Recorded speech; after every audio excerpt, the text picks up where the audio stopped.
someone say it. I think so anyway. So, all right. So that's again, that's going to be sort of the last thing you're going to throw against the wall in the exams.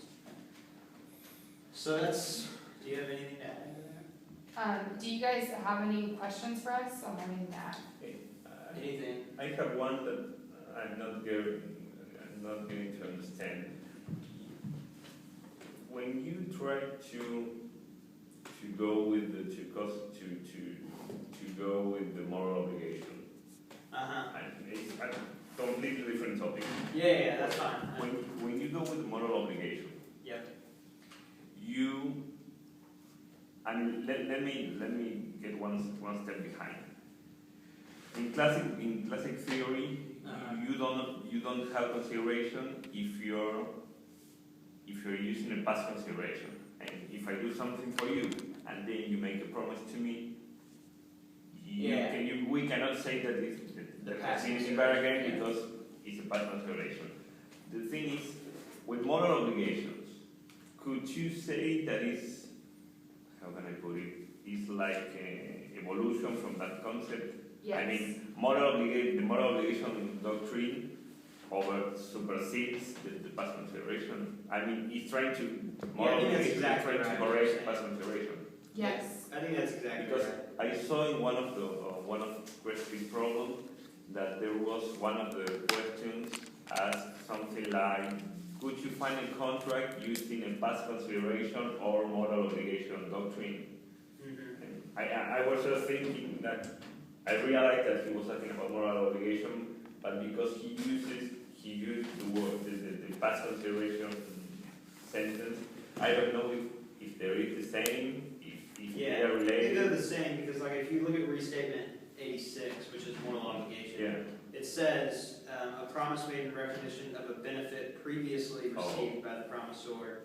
I think that maybe he uses those words interchangeably. Moral obligation is past consideration. It's a form of past consideration. Exactly. In past consideration, well, you started by prefacing talking about under classical past consideration is not good enough, and I think that's true. And you gotta say that. Like, I wouldn't say, I really wouldn't say that they're the same. No, it's like a form. Yeah, it's like under the contract doctrine, it would be past consideration, which is not sufficient.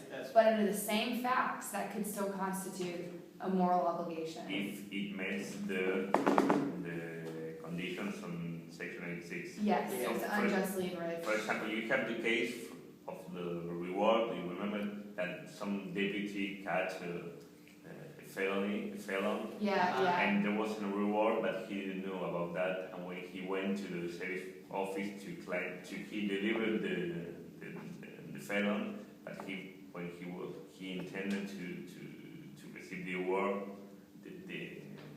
the reason why there wasn't a contract was that it was past consideration. I mean, Section 86 does not solve this problem, but it gives you the answer to solve all the problems.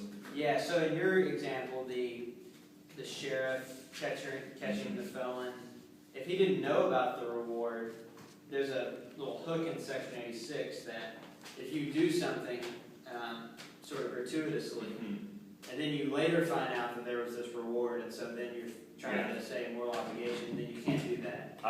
You can't move from a gratuitous act to a, you owe me this now that I found out that. So, for what I understand, you have like a whole universe of cases with past consideration, and the moral obligation doctrine just allow you to solve one of a few of those cases. So I have in my outline that Crespi's seen 10 to 15 opinions in the entire American